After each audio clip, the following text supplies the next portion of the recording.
You're watching KBTX News 3, the people you know, the news you trust. In the 80s, the Texas Longhorns were one of the top teams in college baseball.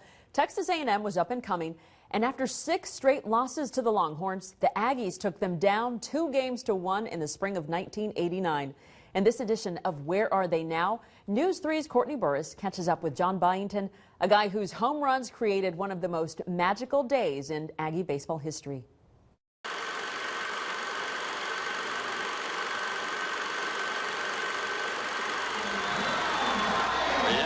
Are on their feet. Byington's at the plate. John Byington's playing career at Texas A&M started in the spring of 1987. My first at bat as an Aggie, I was the DH. I think I was sitting in the 8th spot, but I ended up with 3 hits a day. But just that first time I got on base, the roar of the crowd, just that was always stuck with me. Just that feeling of having that many people cheer for you.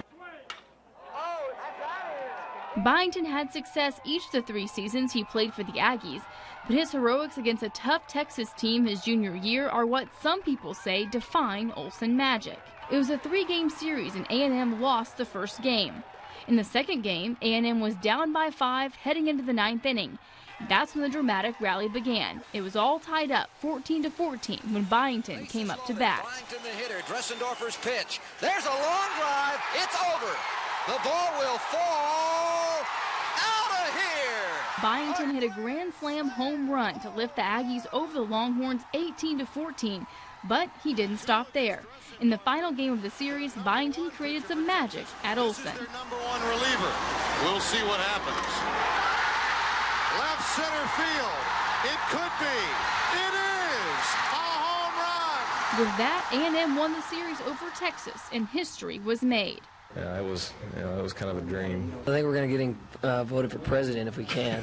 The way he, anybody can hit 2 home runs in the bottom of the 9th can solve the Far East problem, It's a day he still gets asked about.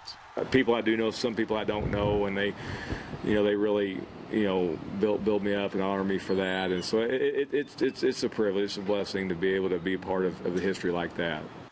Byington went on to play 7 years in the minor leagues before discovering his passion.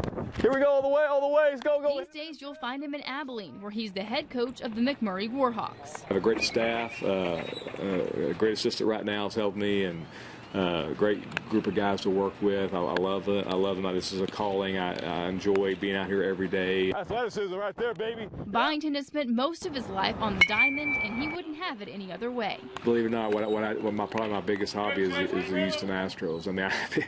I guess I'm boring. That's what I do with my free time after our season is I keep up with the Astros on my phone mostly. He's especially thankful for those special memories made in College Station. Really the time of my life. It was, playing at a school like A&M and having the success that we had. It really was. I have to say it's a dream of a lifetime. In Abilene, Courtney Burris, News 3. Byington has 3 kids. One is studying at Abilene Christian University. His daughter is studying nursing at A&M, and his youngest son is a sophomore in high school.